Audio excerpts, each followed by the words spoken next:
வணக்கம். தினகரன் பேசுகிறேன். நம்ம தமிழ்நாட்டுக்கார், நம்ம சீஃப் மினிஸ்டர் எம்.கே. ஸ்டாலின் அவர்கள் அமெரிக்காவுக்கு பயணமாகிறாரு. வர்த்தக ரீதியாக போகிறேன்னு ஒரு அனௌன்ஸ்மெண்ட் வருது. ஏன் போயிட்டு வரட்டுமே?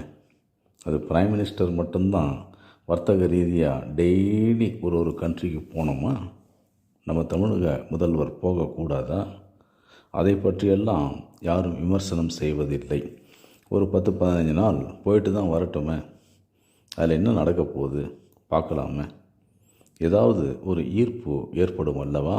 எத்தனை தமிழர்கள், கிட்டத்தட்ட ஒரு ஸ்டாட்டிஸ்டிக்ஸ் சொல்லுது, கிட்டத்தட்ட ஒரு 4-5 லட்சம் தமிழர்கள் அமெரிக்காவில் இருப்பதாக செய்திகள் கூறுகின்றன. வரட்டுமே, ஏதோ ஒரு இன்வெஸ்ட்மெண்ட் வரட்டுமே, ஏதோ ஒரு பிஸ்னஸ் ஆக்டிவிட்டி இருக்கட்டுமே. சரி, அவர் பர்சனலாக கூட போவதாக கூட வைத்துக்கொள்வோம். அனைத்துமே சொல்லிவிட முடியாது. ஒரு தனி மனித வாழ்க்கைக்கு ஒரு ப்ரைவசி வேணாமா? ஏன் அவர் எல்லாத்தையுமே சொல்லிட்டு தான் போகணுமா? இந்த ஊடகங்கள் செய்யும் அக்கிரமங்கள், அதுக்கு மேலே இந்த எதிர்கட்சிகள் அவங்க செய்யும் இன்னும் அக்கிரமங்கள் எல்லாம் தேவையில்லாத ஒன்று.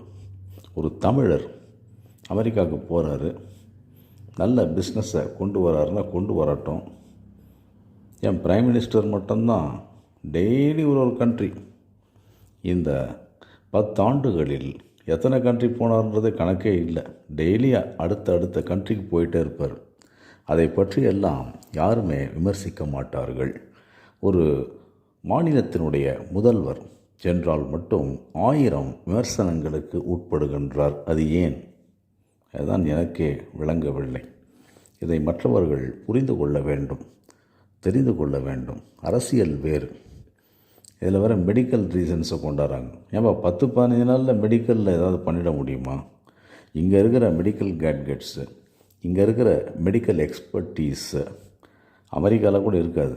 மற்றவங்க சொல்லுவாங்க. இங்கே இருக்கிற ஒரு ஸ்பெஷல் அட்டென்ஷன். K.R. நாராயணன் இருந்தார், நம்ம பிரசிடெண்ட் ஆஃப் இந்தியா. அப்போ அவர் ஓப்பன் அவுட் வரும்போது அப்போலோவில் தான் பண்ணாங்க. அவர் வெளிநாட்டில் வேணான்னு சொன்னார். இதெல்லாம் மற்றவர்கள் புரிந்து கொள்ள வேண்டும். நன்றியுடனும் அன்புடனும் விடைபெறுகிறேன்.